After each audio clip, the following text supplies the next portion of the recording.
Live from London, it's Plank of the Week with Kevin O'Sullivan. There you are. Welcome to another exceptional edition of Plank of the Week. And what a panel I've got for you this week. We have got the brilliant Chloe Dobbs, the next Mayor of London, Laila Cunningham, powerhouse political sage Pete Barnes, and dazzling newcomer Jaymey McIvor. So, without further ado, first up with her nomination, it's Chloe Dobbs, and yet again, you've got Keir Starmer, so you win again. He's here every week. What reason this week?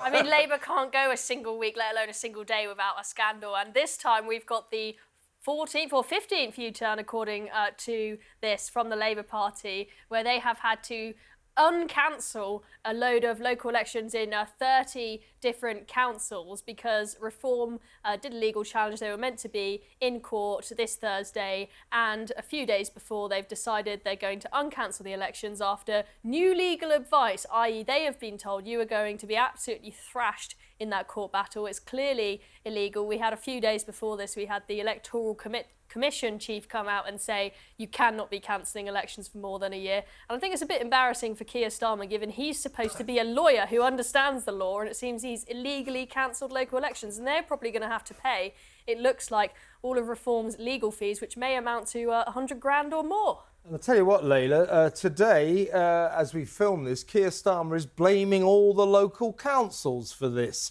It's an absolute shambles. All he does is blame other people. You know, he fires other people. He never fires himself, sadly.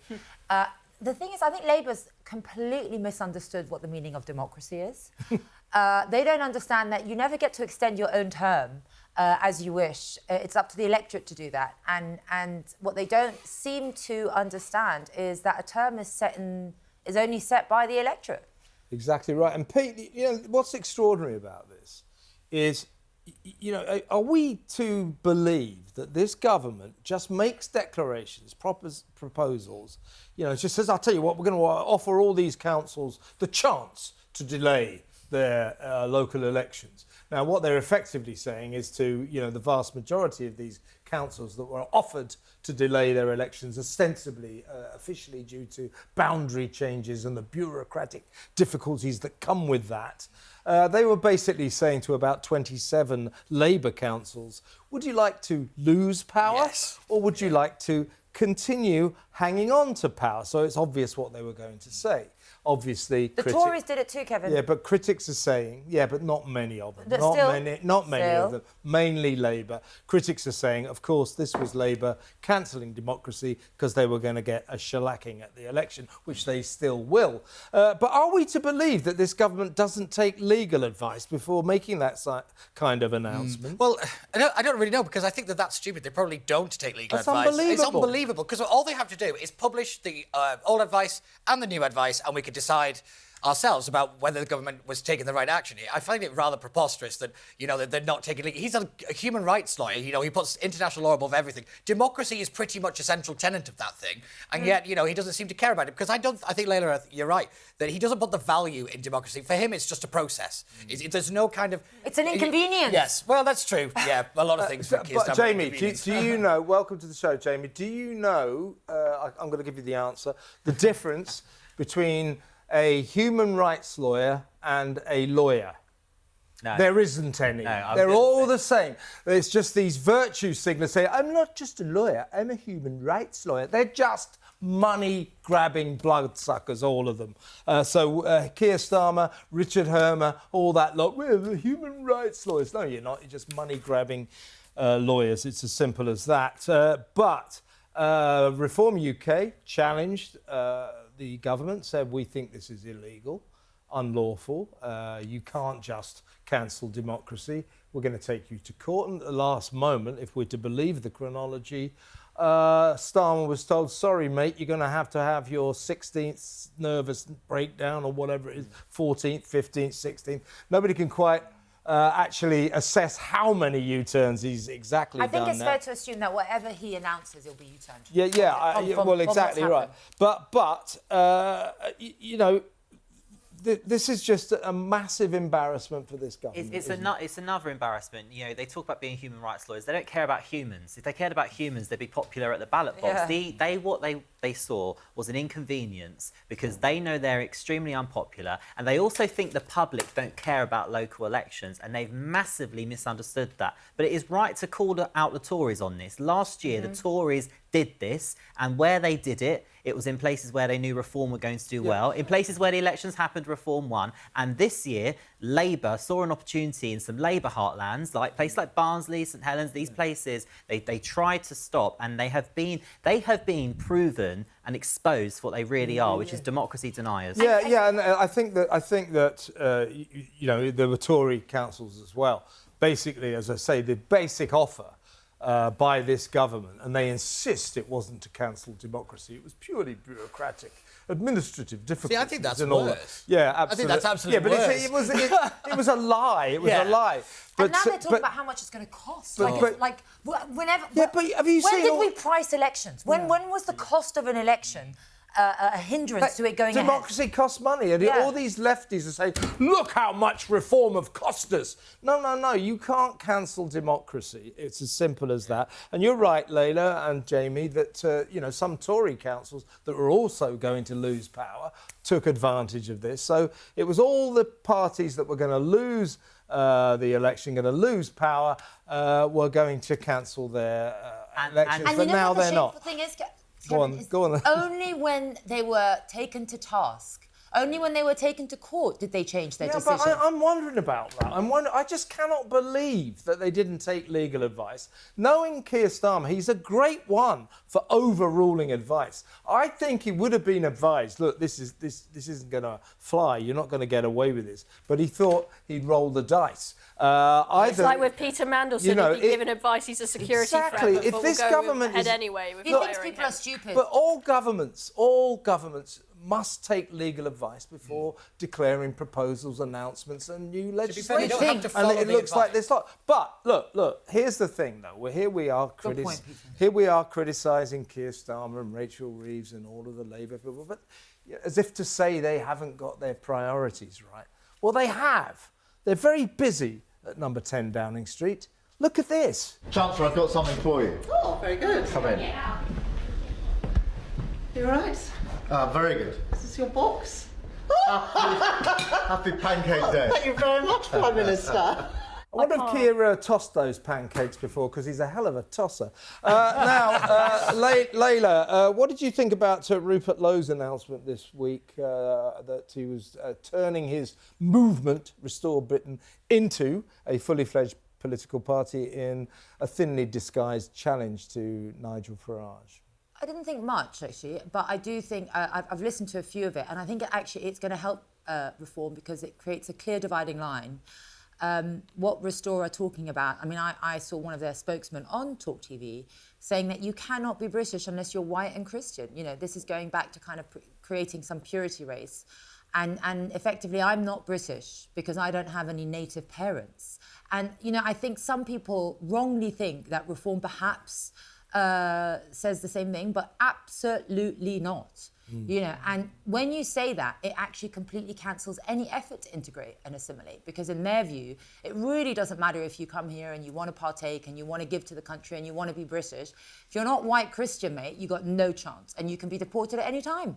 But don't you think Rupert Lowe's party, if you take on board Ben Habib's party Advance UK too, you've got a fracturing of the right. I mean, won't they take votes away from reform? There was a poll. They won't? They won't? Because there was a poll that showed the Well, who will they take votes away from? None. They won't take any communists? votes. They won't take any votes. Nobody knows who Rupert is. You've all misread this poll. Because Rupert now gets to write his own... Excuse me, God has something to say. Basically, this poll actually is in favour of Rupert because he gets to write his own narrative. Nigel Farage is going into the next general election with a favourability rating of minus 62, 63. More people in the country hate him than like him. Is that why we're topping 200 polls? That's because they like the party. Because you've not had the mobilised... But hang on. You've not had any of it Everyone yet. says it's a one-man band, so you can't like the party without liking Farage. You can't have it both ways. You can't say it's a one-man band. I look at Caerphilly. And then I look no one at the likes Caerphilly Reform. by-election. I look at the Caerphilly by-election where it was an orchestrated tactical vote and Reform lost it. because of the small gaps and the fractures on the right. Jamie, Chloe, should we go down the block? leave them to it. Jamie, you want to get in?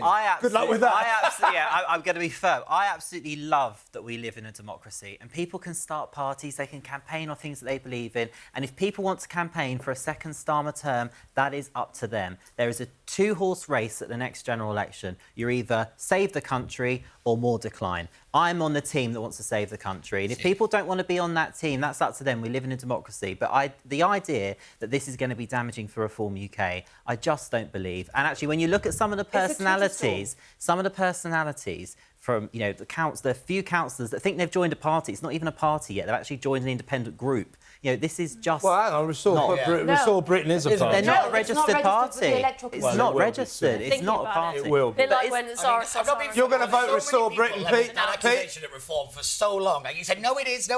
You know better than Restore on this front. What front? Because basically, What front? The fact that Reform are still having Western Front? where's the kind of the structures, where's the internal bits of Reform? There were not so long ago you didn't have any of those, and the same accusations you're now throwing at Restore. And yet you've got David Bull running around saying we're still a startup, we're still building, and yet you can't say the same thing about Restore then, because they're still building and they're still doing. Well, you've just said that it's a two-horse race and it's always something you can't predict between now and the next general election. Oh, yeah, we can. You can't say that. You can't say that at all. Go and talk to people out there. They'll tell you it's either Starmer or Farage. British people are not going to vote for a party that only believes you can be British if you're white and Christian. Hang on a second. Rupert Lowe didn't say that. A 17-year-old kid said that. No, Charlie Downs, who's been on your show, has said that. He didn't say that. Christian values. He said the word values. So if you don't, so if you don't follow Christian values, you are not British. Is that what you're saying, Peter? I'm not. Don't speak for Restore, saying? but for me, that's how I took it and interpreted it. Which That's I think not is what I basically the basis of most of our laws are due to Christian traditions. No, so yes, he is kind of right. We kind of live in a secular government. How well's that going? Look, are you saying we're not secular? We should not be secular? Well, I don't think we are. I think this is the point that Restore are kind of bringing to the front, is that yet we have religion We're not a as secular state. Well, we are. Really. No, we're not. We don't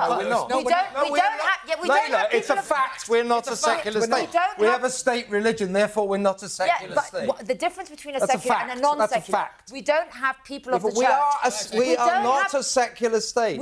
Iraq is. We're not. People of religious faith of either way in this country do not hold positions of government. That's what a secular state is. No, we are a secular. We're not a secular state because we've got a state religion. The monarch is head of the Church of England. Yeah, but they do not have any governmental power. It's his government. He has governmental power. He's a constitutional monarch. He's not just there for, Hello, everybody. Hello. I'm the host. You remember me? I'm Kevin O'Sullivan. I think we'd better move on. And Laila's barely got a word in edgeways yet, so it's her turn. Laila, you want to talk about the High Court? What's happened there? When illegal migrants come here, rightly so, the state takes their phone for evidential purposes. Quite. And now they're awarded they've been awarded hundreds of thousands of pounds in compensations after phones were seized. £6,000 each. £6,000 each. I didn't know a phone was worth that much, number one. And guess what? Under what premise they do that? Under the ECHR. Now, listen, the ECHR was built on one assumption, is that the state is the danger and the individual needs protection for it. And that was fine in the 1950s, right after Nazi Germany. But it doesn't make sense in modern Britain, where actually we want the state to protect us less than we want protection from the state. And what happens is that the foreign state is not doing its job. Foreign criminals cannot be deported because of it. British women are not safer because of it. British families are not more secure. Couldn't agree more. And so it's got to go. And yet we have a government that somehow clings onto it for dear life. Pernicious, isn't it? So pernicious. And it is so over-interpreted because it is so broadly by left-wing judges. By left-wing judges. Yeah.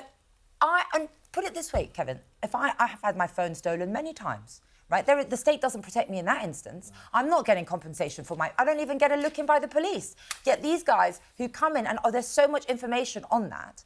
But I must point out that there is a problem with the legislation. And as I read it, it's it's the Home Office, so civil servants who are possessing the phone, and they don't have a right to. It's not the police. It's a question. It's a question of interpretation by judges, and these migrants, 70 of them, claimed that when they arrived here illegally, having crossed the channel unlawfully on an illegal vessel and tried to break into our country illegally, when their phones were seized to try to investigate who they were, where they're coming from, because we don't know anything about them. Sounds logical, doesn't it? They said, obviously, some blood-sucking human rights lawyers got hold of the case, went to these migrants, we can get you some cash here. Your human rights were abused here. Your human rights were breached when they took your phones. Wait a second, though. They have succeeded in this endeavour to the tune, so far, of £500,000. They're getting about £6,700 each. The point is that now thousands of them are now going to claim on the same basis, and this bill will cost us more than £8 million.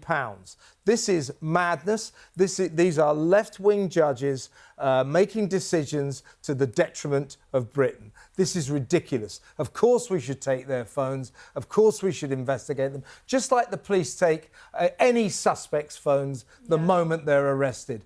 This is absurd, and these judges work against, they are enemies of the state. I It mean, is it's as a bit of a simple as change of that. tune from when we had Shabana Mahmood not that long ago, going on trips abroad, taking inspiration from other countries where they steal the migrants' possessions to help them pay for the accommodation and all the freebies that they get when they land there. We said we were going to do the same, but it seems like that's impossible. Yeah, because Shabana Mahmood, the latest useless Home Secretary. Yeah. By the way, when she was a backbench MP, she used to like to go to the Greek islands, handing out food parcels to all the illegal migrants coming in from the Middle East and Sub-Saharan Africa. That's the background of our allegedly tough Home Secretary. She's as rubbish as the rest of them. It is your turn, Pete. What do you got? Yeah, so I've got Rachel Reeves and the fact that she's melted the economy and no one's going to have a job because... Melted? Yeah, but Melted. it's just kind of melted and drifted Sort of away. smelted it down it's just with a kind of, bit. you know, it's I like gone down, that, yeah. literally gone down the drain. Unemployment now stands at 5.2%. That is thanks, obviously, to the increase in national insurance contributions, but also it's Angela Rayner and it's her employment rights bill and the fact that it's now more expensive and more of a liability to hire people. This is actually how you kill an economy dead. It is economic illiteracy of the highest order, so therefore Rachel Reeves must think it's brilliant. I mean, a lot of experts believe, and I think with a lot of justification, that she's our worst ever chancellor. She just doesn't understand how the economy works. And as you're saying, Angela Rayner, God rest her political soul at the moment, but she'll be making a comeback soon. Her god-awful workers' rights bill came into force today as we're filming this, and that will put people out of work. Yeah. I mean, and also Starmer, Jamie, is on the point of staging, they think, his 15th, 16th U-turn because he may scrap their minimum wage initiative because it's all very well to raise the minimum wage. Oh, we're going to help young people by raising the minimum wage. Well, of course, employers are going, right, it's too expensive to employ them now, so we won't give them a job at all. So all of these measures that the Labour keeps saying, this is for the workforce, are keeping people out of work. It's a disaster. Well, and also, nobody in this government has ever run a business, but they also don't understand business, and businesses are banning them from going into businesses in their own constituencies. We have got a government that doesn't have a clue. And, you know, there are people right now really struggling, and they are actually not earning a penny. I'm talking about salon owners, barbers, people that own pubs. They're not actually earning any money. People on benefits choosing not to work earn more money than some small business owners in this country. And this government does not want to do anything to help them. All they're doing is making it worse. And you know what?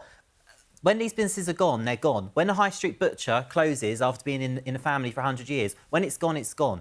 And that's the saddest thing. We're seeing the fabric of our country change overnight because of this government. But by raising the minimum wage and by bringing in all these restrictions and what the unions now can do, you know, they now need even fewer than 40% of the workforce to vote for a strike.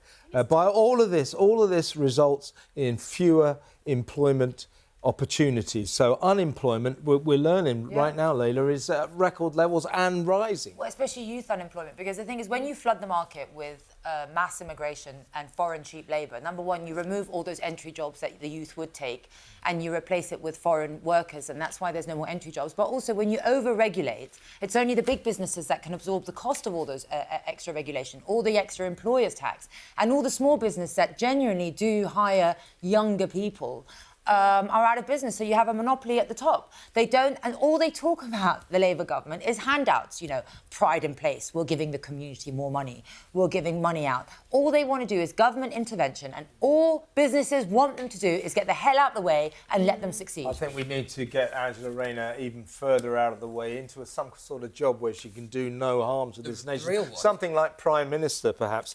Jaymey McIvor, it is your very first nomination. What you got? So I have an illegal migrant It's a here. good one, by the way. I have a What a doozy for you to start on.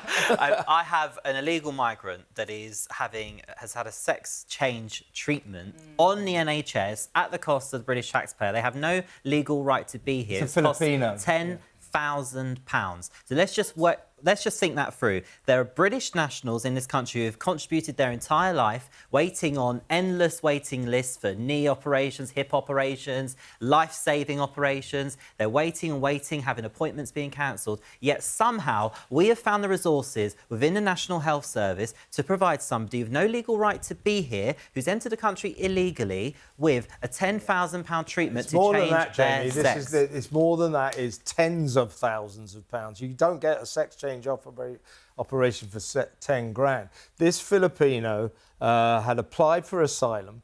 It had not been approved, so he's not here as a full-time legal resident. And along the way, he says, I want a sex change operation. So the NHS, in other words, British taxpayers, stump up for this surgery, tens of thousands of pounds, probably around about 50 minimum. And guess what the Home Office did? The only reaction of the Home Office was to change his application form from Mr. to the rather quaint Miss, M-I-S-S. So, rather outmoded that, but they just changed the sex of his application, his asylum application, while we paid for his sex change operation when he's not even a British resident. Outrageous. You know why he's probably done that? He's probably done that because now he knows his asylum application will definitely get approved because he can't be deported if he's going to be persecuted for being trans back in his home country. The thing is, I think we have a government that's actually forgotten who they serve. They've forgotten that they serve the British people, the people that voted for them, the people that pay the taxes, and we have an international health service. I mean, not only did we pay for that man, but that man took the place of other people on the wait list. And listen, I have a bad hip, and I've had it for 2 years. I won't even bother going to the GP. I'm just going to suffer with it. And for me, it's just another punch in the face from the government. You know, it's just another FU. We will not prioritise you. We will prioritise everyone but you. As Jaymey says, Pete, you know, there are genuine emergency cases, people waiting for serious, proper, you know, it's also urgent medical surgery that they need. This is not necessary. No. And also, this is two-tier NHS surgery. You know, they've obviously prioritised this. He's a migrant. He's from Filipino. It's ridiculous. It's what's known as opportunity loss. In other words, there are other things that we could be fixing, other people that could get the services. Because it's not just the surgery. It's the nurses, it's the doctors' times, it's the equipment that all go into this one surgery that could have been used on lots of other things. So it's kind of the fact that this has sucked in loads of resources that have also been taken away in lots of different ways. People focus on the money aspect, but it's the nurses' contact time. It's the doctors. It's rather ridiculous. But that is resources. But this is what I'm saying. And the problem is that the economy in general is the allocation of resources in the best possible way. And right now they're not allocating it for us. Everybody knows at the NHS that if your surgery is not emergency, not essential, not life-saving, then you basically wait and wait and wait. There's no way that a foreigner, a Filipino, requiring or asking for a sex change operation is emergency surgery. This is two-tier surgery, folks. Let's go to break.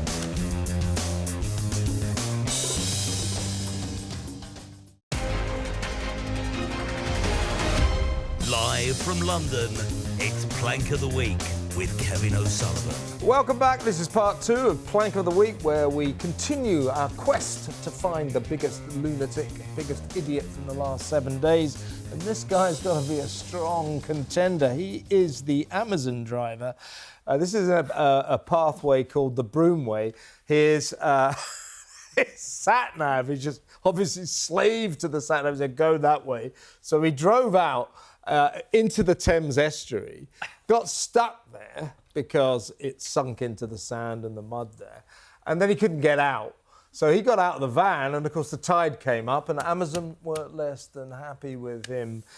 Sat Nav, you know, it's great. Have you ever tried to Sat Nav your way around, I don't know, Soho or anything like that? It doesn't work. Yeah, it just you get into a city, a close-knit city, and it doesn't work. Yeah. And also, if you're looking at your Sat Nav and it appears to tell you, drive out to sea, perhaps question the Sat Nav rather than actually do it. He must have thought he was doing a delivery for Nemo or something. Yeah. Actually, it's just actually He's scary. got some fish to deliver. We've seen this, but people are on a train crossing and they turn left and go down the train track because the Sat Nav tells you to. I appreciate that when you don't know where you're going, obviously use your Sat Nav. We all rely on it, even when we're walking around. But if it tells you to go down somewhere that says, do not enter, you wouldn't do it. I mean, it's just, it's scary how bad some drivers are. And I've had several times where Google Maps has told me to cycle across a river, but of course I've gone, that looks like a bad idea. I've got 2 brain cells, I'm not going to do that. But this guy clearly hasn't got any. Yeah, this And is called that's why- this is called the Broomway, apparently. That's and why- there's some island out there that he was supposed to be getting to. But what a mess. What were you saying, Laila? Now, I was saying that Sat Nav get it really wrong. Sometimes I get into an Uber driver in London and I'm like, Oxford Street, and they're like, sorry? And they have to look it up on their Sat Nav. And I'm like, mate, if you cannot find Oxford Street as a taxi driver in the middle of London, then there's a problem. And that's why the knowledge for the black cab should be rewarded more.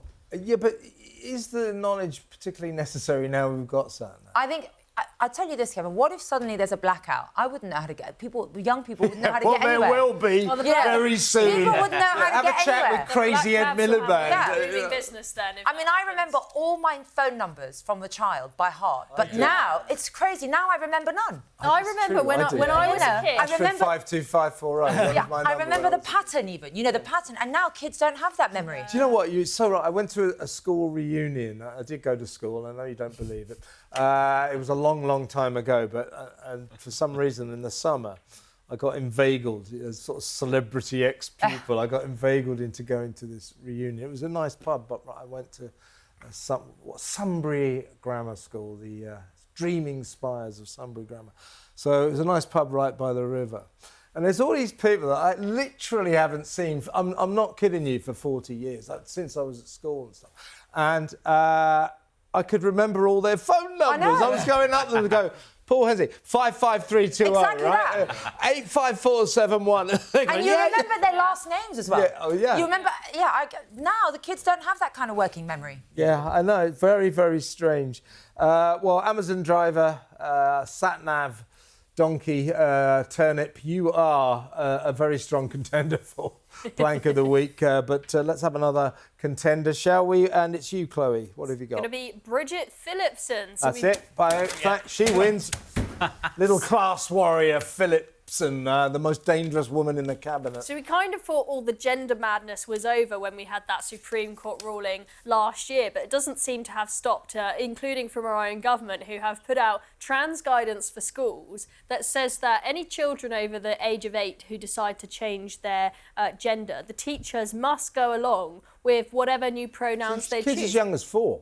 As young as 4. As young as 4 even then. But the good news is that they've said they must actually tell the parents. That's nice. Because Good development. Because Good development. There have been issues before where schools have been keeping secret from the parents that the kids at school have got a whole new personality and gender. So that's a slightly good thing. But this is pretty terrifying. And to think you've got, you know, teachers who have been kicked out of schools for all sorts of bonkers reasons. We had that one teacher who was kicked out of his job because he said that Lucy Connolly shouldn't go to prison, and common sense things. And now we're going to end up with more teachers probably kicked out their jobs because they refuse to go along with the new pronouns of some potentially 4-year-old reception pupil. It's as young as 4. And look, when I was a kid, I was convinced for a short while that I was half mermaid. But you know what? The adults didn't go along with it. And very quickly, I realised that that was fantasy. But you're going to have these kids now who say, please call me penguin/donkey, and the teachers are going to say, yes, you are penguin and donkey. I was thinking about when I was at school, if somebody had said,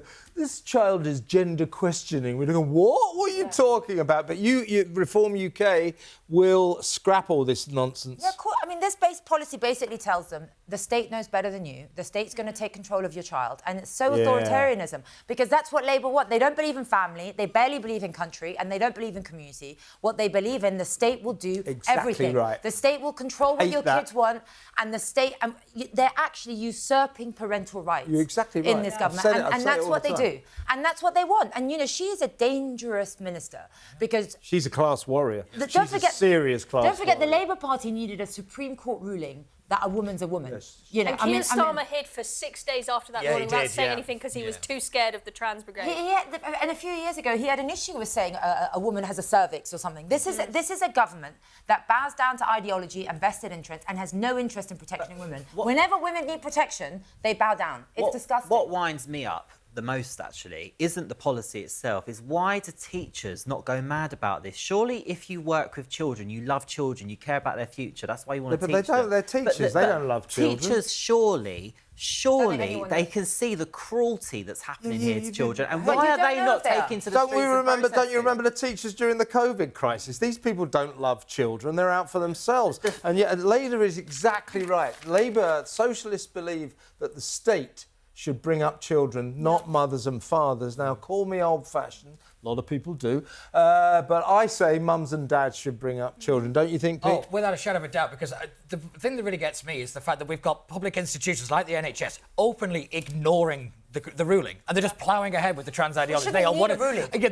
Yes, I mean, the fact it took so many great legal minds so long to come up with, the ruling is rather ridiculous. But I have to admit, the fact that we've got public institutions who are using public money, ignoring this, ploughing ahead with their own policies, is terrifying, because it means that they just get to think they could do whatever they want, and they can't. Once the kind of rule of law actually breaks down over this stuff, we are done for. And Bridget Phillipson is, you're bang on, one of the most dangerous people in the cabinet, and I've been saying it for a very long time, mainly because of her stuff on free speech in the universities. But if you wanted to subvert a country, right, you would make them question everything. You would break up the reliance on family. You would break up communities. You would separate everyone into different demographics with different priorities, pit those priorities against each other, and you would keep them separate, not united, and docile. Yeah. And by the way, this breaks the most basic rule of safeguarding, is that you adults are there to protect children from adult ideology. They're imposing it on them. Yeah. It's so dangerous. The only improvement here is that, you're right, Laila, hitherto, I always found this absolutely extraordinary that schools felt it was their right. When kids would go to school and say,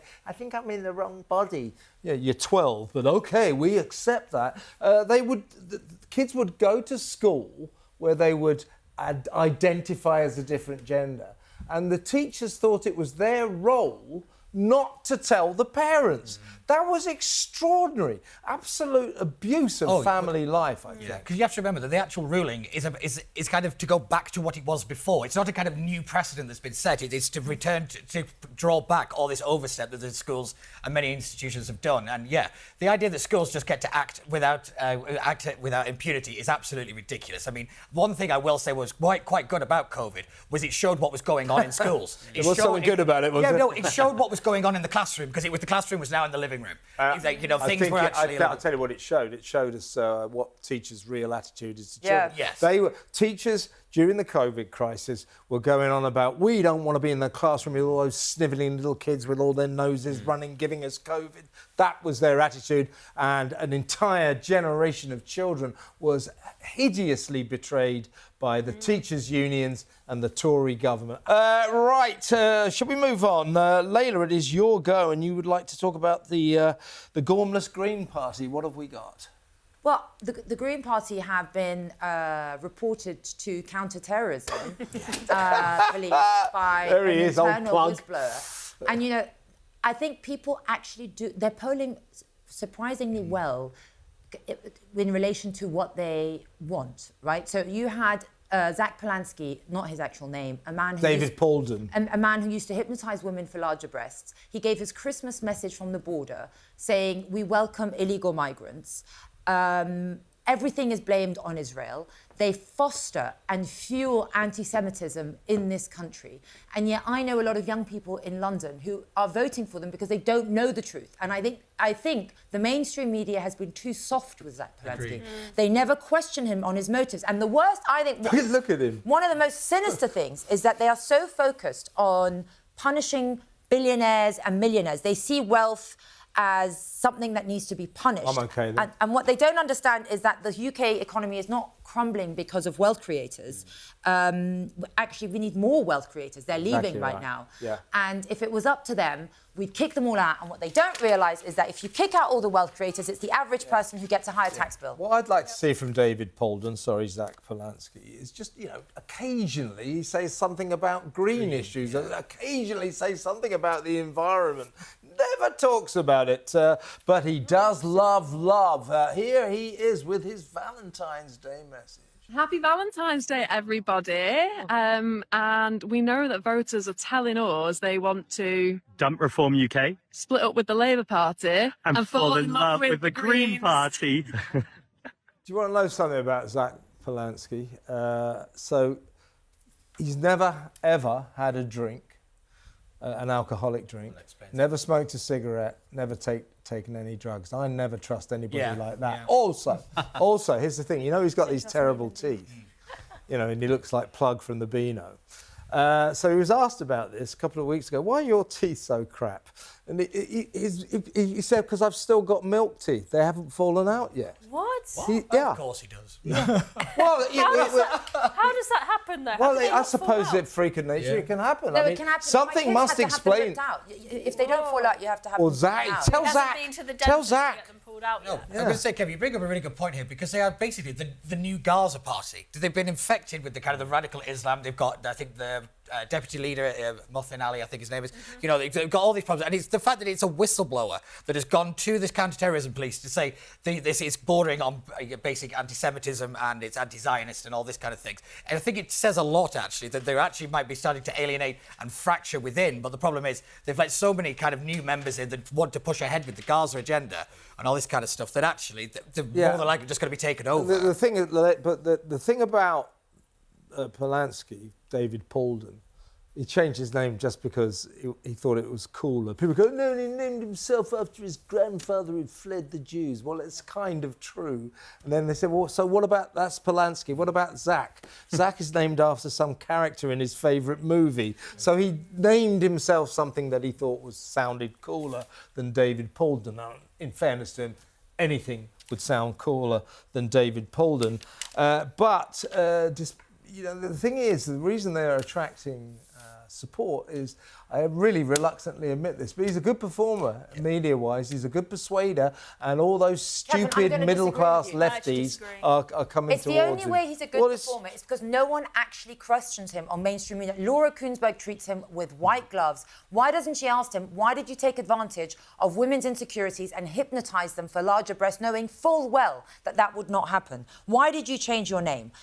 People are not questioning him, and they're treating him... And I speak to many young people in London. With you. I couldn't agree Many people in London do not actually know the truth about him. Yeah, it's because he's running a Mendami-style campaign where it's all social media focused, so he's not actually questioned. He just gets to continually say what he wants. It's a very smart campaign. He's a good operator. He's a good operator. I hate to admit it. Jamie, what are your thoughts? It's that, as Nigel pointed out yesterday, where you've got... Nigel Farage. Him! The next Prime Minister. When he pointed out that the Financial Times ran a front-page story about a councillor in Kent on the day after the Mandelson scandal, the media in this country are not being fair with their scrutiny of political parties. And this is a guy, Zach Polanski is a guy, the most unserious... Are you saying the media are biased? The most extraordinary, unserious politician to have ever entered British politics. Yeah, I agree, but he's good. Not getting scrutiny, and he's performing well in the polls. He's good. That's because he's good. He's a good operator. Kevin, the only reason why you think he's a good performer is because he has an ounce more charisma than Keir Starmer, right? That's all he needs. Everyone has an ounce more. His personality doesn't excite me. He's just a slightly more exciting than Keir Starmer, and that Keir Starmer's, I mean, listening to him is like watching paint dry, right? Zach Polanski is a politician who is selling ice to Eskimos. You know, it's a distraction from the truth. He keeps telling, you know, the young people. About any political leader. No. They're all selling ice to Eskimos. The problem we have is, all of them. The problem we have is the fact that reform can't, like the narratives of reform are not going to attract the voters of the Green Party. This is the problem. So It's not true. I hope not. No, but what I'm saying is the fact We're winning that when the seats Labour from Party the Greens. collapses, there is the progressive side is going to go in en masse to the Green Party. That's the thing now. Now this your party kind of all. I take offence to them being called progressives. I call them regressives because actually the distraction from the truth. He keeps saying that Britain is failing because of billionaires. What the young people don't realise who are looking for jobs is that Britain is failing because billionaires are leaving, small companies are over-regulated and overtaxed, and he wants more tax. And I really do implore the mainstream media to put as much scrutiny on the Greens as they do as Reform. We welcome scrutiny. But if they let Green get in on the back door, then it's on them again. Yeah, I mean, of course he's a snake oil salesman. A lot of politicians are, but I'm saying, you can't. The numbers don't lie. He is attracting big numbers towards Green because he's very plausible. He's kind of likable. He talks absolute crap, absolute dangerous crap, but those idiot middle-class lefties, who live in Hampstead and Islington are attracted to that sort of nonsense, and he's playing that game quite well. I don't say that with any pleasure. I mean, I think he's a total... No, it's also the name, the Greens, right? So they're like, oh, you know what, I do like the environment. I think we should do a bit more, so I'm going to vote for the Greens. But I haven't had one environmental policy from him. Yeah, I know, that's what I'm saying. He never talks about the environment. No. False advertising. They should almost change their name. Yeah. Well, on that Polanski-based bombshell, let's go.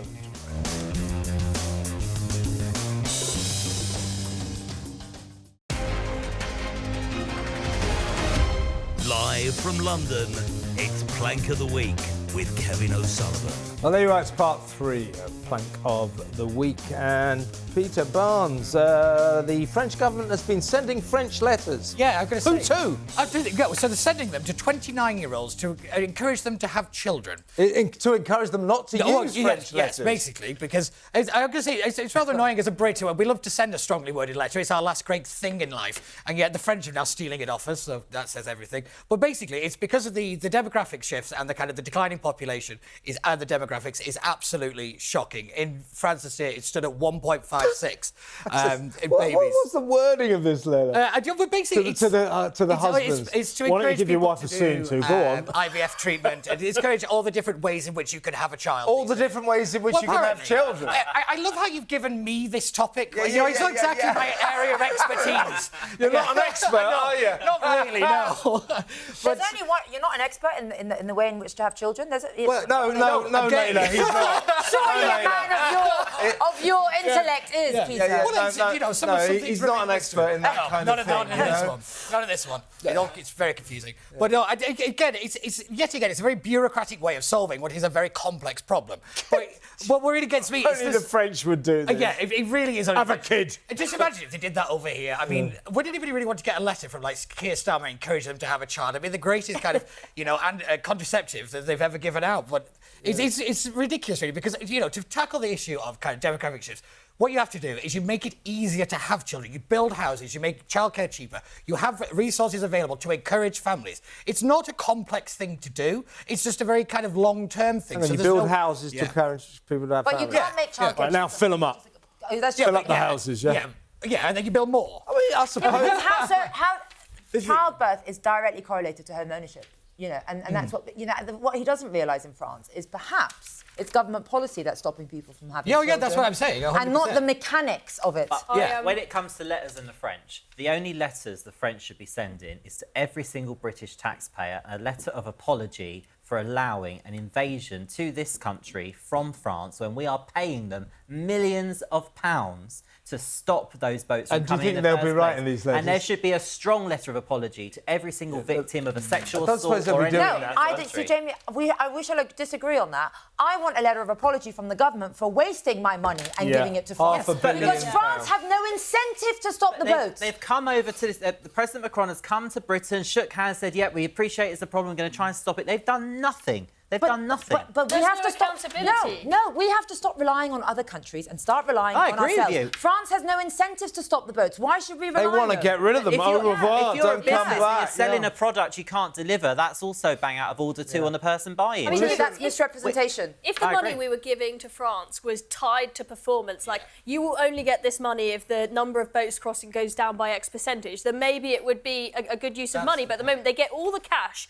and the percentage that they're stopping, and the percentage of boats they're stopping, is actually going down. Yet we keep on handing them all the cash, so we're just allowing them to take us. Yeah, for well, fools. the thing is, the thing that really annoys me about all these politicians, all these centrists, say, we've got to get round the table and thrash out some sort of settlement with France. Some They are bilateral deal. never going to deal with us. They're never going to sort this crisis out because they want to get the migrants onto those boats and over to Britain and out of their hair. Now, while the French receive all these letters to start having children, I wonder what gender their children will be. Well, Paloma Faith, the pop singer, doesn't seem to think that matters. Here she is. Is it going to be a boy or is it going to be a girl? I want all of you to know. Oh, come on, does it really matter? It's 2026. It'll be whatever it wants to be when it's old enough to decide its own identity. Jamie, how does somebody end up being quite so stupid as that? Honestly, I mean, it's very hard to watch, and it's actually quite scary. So when she gives birth, is the midwife going to say, it's a... Oh, sorry, you don't want me to say. I mean, it's just scary. It's scary, but actually, do you know what's worrying? That is not a joke. That is not a meme. I think she's dead serious what she's saying, and there are other people in the lanyard class that actually think that what she's doing is somehow progressive. It's That not. child It's will be cruel. traumatised. It's cruel. Let's break.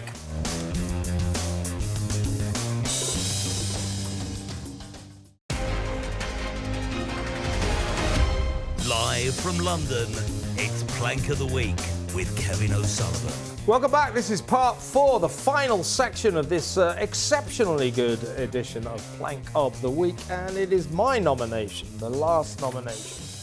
And I'm going to go for the Chelsea footballers. We'll have a look at a video in a minute. Listen, look at this. These little mascot kids standing there. Look at all these players. How exciting. Look at them. They don't even look at these children. Yeah, look at that. It's really quite upsetting to watch, isn't it? Now, the most extraordinary thing about this is, talk about tin-eared. This video was put out by the Chelsea publicity department. They didn't spot that this was terrible publicity. Now, it caused an absolute Twitter storm. Lots and thousands of people saying, how could they? How could they be so heartless? Sharon Davis, our Olympic legend, among them, saying, come on. That player, he used to play for Hull. So he sees that woman that he knows, hugs her, but still doesn't acknowledge the kids. Outrageous. They must have the same social media manager as Keir Starmer, the same social media that thought that cringe pancake video was going to it's a good point. win people's hearts. But they're so sweet, the boys. Look at them. They're so excited to see them. To meet the big stars. Yeah. It's heartbreaking. They're just standing there. People get to places in life, they do well, and they forget where they've come from. That's exactly right. Those footballers were once those little boys, it's true. and they were looking at their idols, and they should be ashamed of themselves. And I hope each one of them footballers, the very least, they should go and meet those boys and make them feel really special, at the very least. I'm a bit like that with some of my fans, but I tend to... It's like you at your school reunion, you were saying... I can't acknowledge all of them, you know.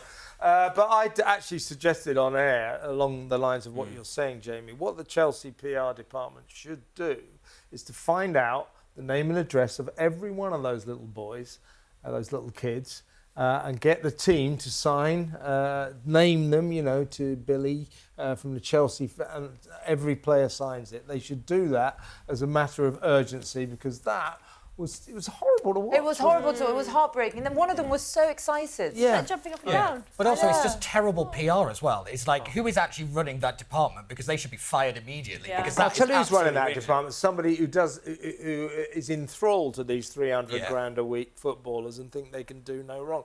Now my turn to choose the absolute winner of this week's Plank of the Week in the truest sense of the word. the plank of the week was the Amazon driver, wasn't it? Yeah, it's like, that Sat Nav says no. Sat Nav says, oh. So, Amazon driver in the sea, you are the submerged plank of the week. And a big thanks to our panel, Chloe Dobbs, Laila Cunningham, Pete Barnes and Jaymey McIvor. Great debut, Jamie. And that's it for this edition of Plank of the Week. We'll be back next week for more idiots and more fun. We expect you to be there.